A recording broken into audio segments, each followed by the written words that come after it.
Maliennes, Maliens, mes chers compatriotes,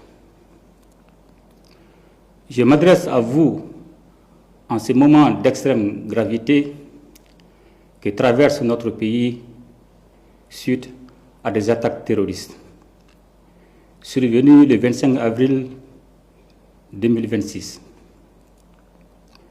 Ces attaques complexes, coordonnées et simultanées, ont visé les localités de Bamako, Kati, Kona, Mopti, Gao et Kidal.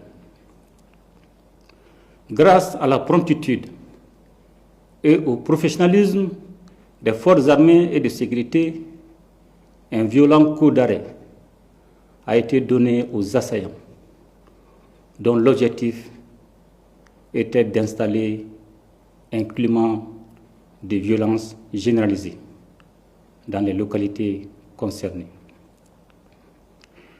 Grâce au sang-froid des hommes engagés et au maintien de la cohérence de la chaîne de commandement, le plan funeste de l'ennemi a été déjoué, avec la neutralisation d'un nombre important d'assaillants.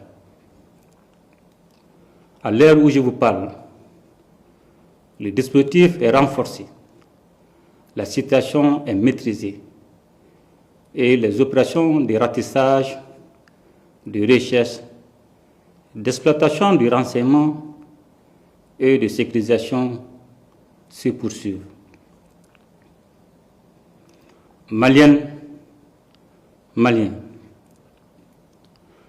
en ces instants de douleur collective, ma première pensée va aux victimes et à leurs familles. Je m'incline devant la mémoire de nos compatriotes, civils et militaires, tombés sous les coups de la barbarie. J'adresse au nom de la nation tout entière mes condoléances les plus attristées aux familles endeuillées et exprime ma compassion aux blessés. C'est avec une grande peine que je tiens à rendre un vibrant hommage à notre regretté ministre d'État, ministre de la Défense et des Anciens combattants, le général de corps d'armée Sadio Kamara, dont la disparition constitue une perte immense pour la nation malienne. Ce valeureux officier a servi le Mali avec loyauté, courage et dignité, avec un sens élevé du devoir à un moment où notre pays est engagé dans une lutte acharnée contre le terrorisme. À sa famille, à ses proches, à ses collaborateurs et à l'ensemble des forces armées et de sécurité, j'adresse la compassion et la solidarité de la nation. Son engagement restera gravé dans la mémoire collective et son sacrifice nous oblige.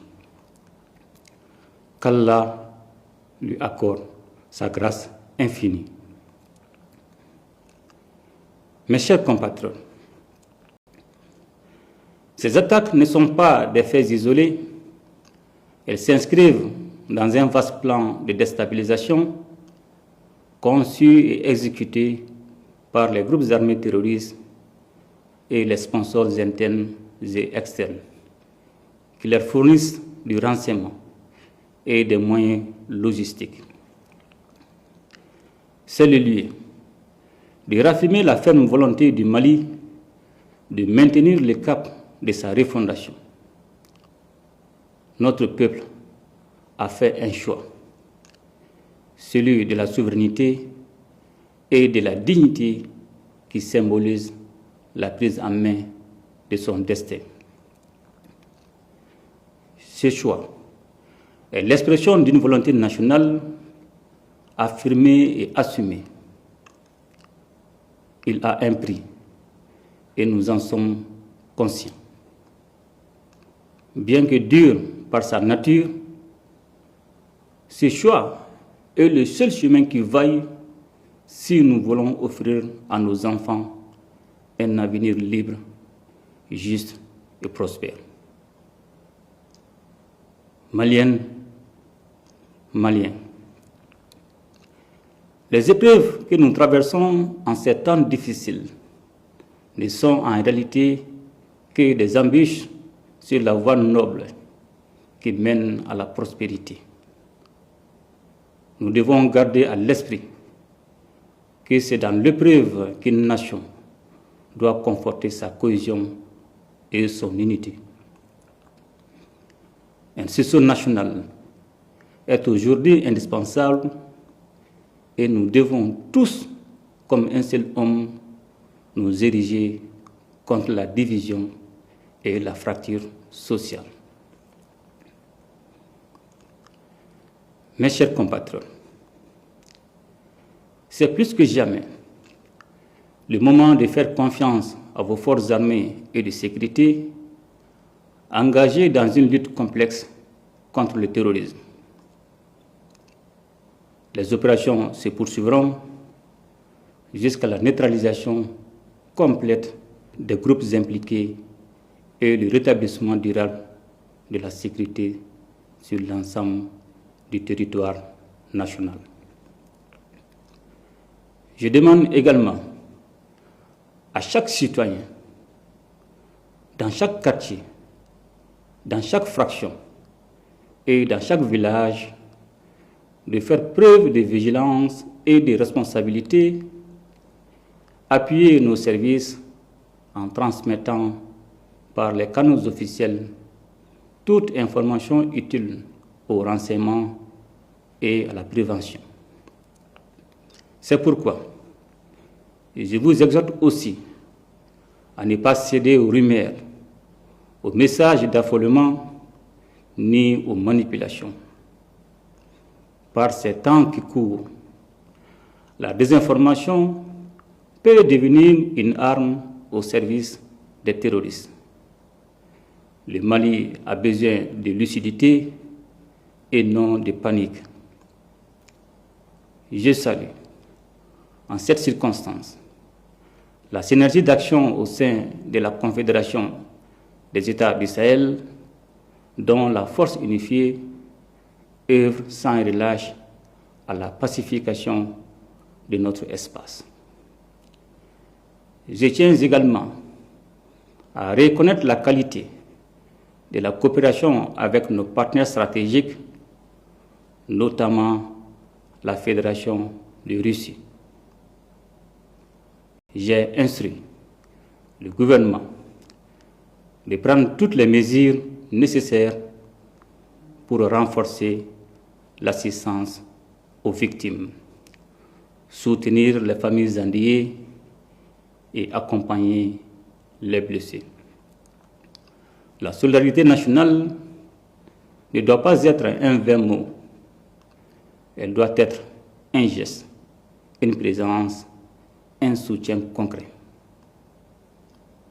Aucune violence, aucune intimidation, encore moins des tentatives désespérées de déstabilisation ne sauront inverser la marche de notre pays. La refondation se poursuivra, la souveraineté se consolidera, notre peuple, debout et résilient comme jamais, triomphera de cette épreuve. Qu'Allah bénisse le Mali et protège les Maliens. Je vous remercie. À ton appel, Mali, pour ta prospérité, fidèle à ton destin, nous serons tous unis. Un but, une foi, pour une Afrique unie. Si l'ennemi découvre son front, au-delà ou au-dehors, debout sur les remparts, nous sommes résolus de mourir pour l'Afrique et pour toi, Mali. Notre drapeau sera liberté.